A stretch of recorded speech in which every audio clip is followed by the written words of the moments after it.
ગુજરાત સરકારશ્રીના રમતગમત યુવા અને સાંસ્કૃતિક પ્રવૃત્તિ વિભાગ ગાંધીનગર પ્રેરિત sports authority of Gujarat Gandhinagar આયોજિત અને જિલ્લા રમતગમત અધિકારીની કચેરી પોરબંદર સંચાલિત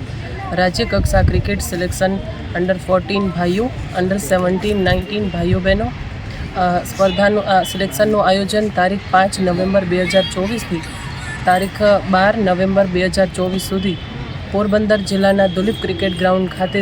આયોજન કરવામાં આવેલું છે, જેમાં ગુજરાત રાજ્યના તમામ જિલ્લાઓમાંથી વિવિધ જિલ્લાઓમાંથી ભાઈઓ ખેલાડીઓ અને બહેનો ખેલાડીઓ ઉપસ્થિત છે અને આ તમામ સ્પર્ધાના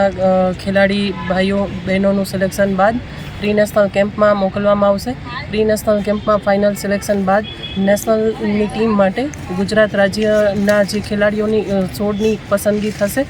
અને અત્રે જે દુલીપ ક્રિકેટ ગ્રાઉન્ડ ખાતેથી સિલેક્શન પ્રક્રિયા છે,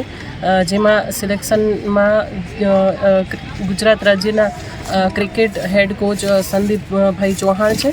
અને મહિપાલસિંહ જેઠવા અને રીનાબા ઝાલા આ તમામ જે છે એ ક્રિકેટ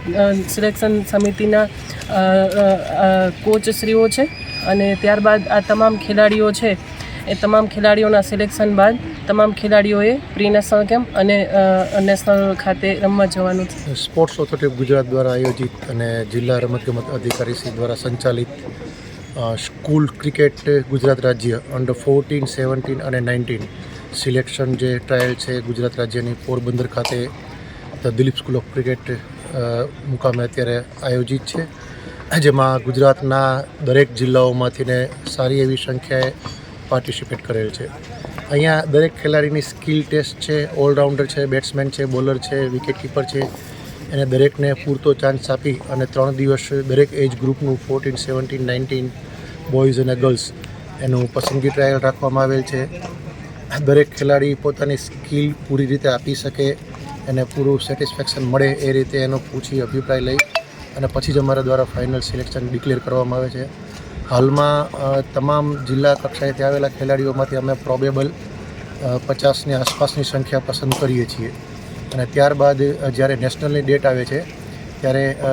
એની પહેલાં પ્રી નેશનલ કેમ્પ આયોજન થાય છે અને પ્રી નેશનલ કેમ્પમાંથીને ફાઇનલ 16ની ટીમ બનાવવાની હોય છે અને ખૂબ સારો પ્રતિસાદ છે બાળકોનો પણ અને સારા ખેલાડીઓ ગયા વખતે 2 ટુર્નામેન્ટ નથી રમાણી નેશનલ લેવલે, પણ આ વખતે સારો હોપ છે કે ગુજરાત રાજ્ય સારું પરફોર્મન્સ આપશે.